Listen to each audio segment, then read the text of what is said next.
தமிழகத்தில் ஆட்சியை பிடிக்க வேண்டும் என்பதற்காக வாய்க்கு வந்த வாக்குறுதிகளை எல்லாம் அள்ளி தெளித்த திமுக அரசு அதனை முழுமையாக முடித்து மக்கள் திருப்தியடைந்தார்களா என்றால் இல்லை என்றுதான் மக்கள் சொல்வார்கள். குறிப்பாக நாங்கள் ஆட்சிக்கு வந்தால் மாநில அரசின் நிதியிலேயே தனியார் பள்ளியில் ஏழை மாணவர்களுக்கான 25% இடஒதுக்கீட்டு திட்டத்தை தடைபடாமல் செயல்படுத்துவோம் என வாக்குறுதியை கொடுத்தனர்.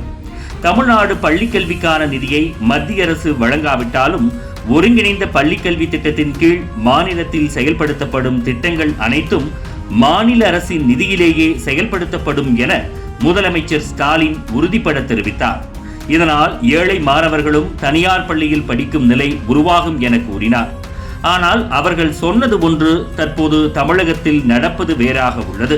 முதல்வர் ஸ்டாலினின் இதே வாக்குறுதியை கெட்டியாக பிடித்துக் கொண்டும் மீண்டும் அதே வாக்குறுதியை மக்களிடம் வாந்தி எடுத்த அமைச்சர் அன்பில் மகேஷ் பொய்யாமொழி ஒருங்கிணைந்த பள்ளிக்கல்வி திட்டத்தின் கீழ் தமிழகத்தில் செயல்படுத்தப்படும் திட்டங்களுக்கான நிதியை மாநில அரசே ஏற்கும் என்பதே அரசின் நிலைப்பாடு எனவும் அழுத்தமாக பதிவு செய்து வந்தார். மத்திய அரசு தமிழ்நாட்டிற்கு உரிய நிதியை ஒதுக்காவிட்டாலும் மாணவர் நலன் கருதி மாணவர்களின் கல்வி 1% கூட பாதிக்கப்படாமல் ஆசிரியர்களின் ஊதியம் உள்ளிட்ட அந்த திட்டங்களுக்கான நிதியை மாநில அரசே தனது சொந்த நிதி ஆதாரங்களில் இருந்து விடுவிக்கும் என சட்டப்பேரவையில் பட்ஜெட் தாக்கலின் போது திமுக நிதியமைச்சர் தங்கம் தென்னரசு அறிவித்திருந்தார். இப்படி மத்திய அரசு நிதி அளிக்காவிட்டாலும் மாநில நிதியிலேயே ஒருங்கிணைந்த பள்ளிக்கல்வி திட்டத்தின் கீழான திட்டங்கள் அனைத்தும் செயல்படுத்தப்படும் என திமுகவின் முதல்வர் உட்பட அமைச்சர் வரை வாய்க்கு வாய் கூறி வந்த நிலையில் கட்டாய கல்வி உரிமை சட்டத்தின் கீழ் தனியார் பள்ளிகளில் 25% இடஒதுக்கீட்டின் கீழ் இந்த ஆண்டுக்கான மாணவர் சேர்க்கைக்கு பள்ளிகள் திறந்து கிட்டத்தட்ட 10 நாட்கள் கடந்துவிட்ட போதும் இதுவரையில் தொடங்கப்படாமல் உள்ளது.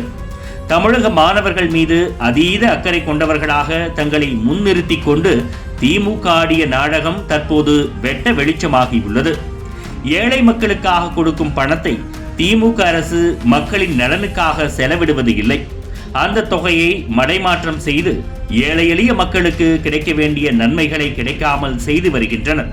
திமுக ஆட்சியில் விலைவாசி ஏற்றம் உள்ளிட்டவற்றால் பாதிக்கப்பட்டுள்ள ஏழை எளிய மக்கள் மத்திய அரசின் திட்டங்களால் பயன்பெற முடியாமல் தவித்து வருவதே தமிழக மக்களின் நிலை என்றும் இதுவே நிதர்சனமான உண்மை என்றும் அரசியல் பார்வையாளர்கள் கருத்து கூறி வருகின்றனர். இதுபோன்று முக்கிய நிகழ்வுகள், அரசியல் தகவல்களை ஆழமாகவும் மாறுபட்ட கோணத்திலும் அறிந்து கொள்ள மறக்காமல் உங்கள் IND தமிழ் 24/7 பக்கத்தை பின்பற்றிக் கொள்ளவும்.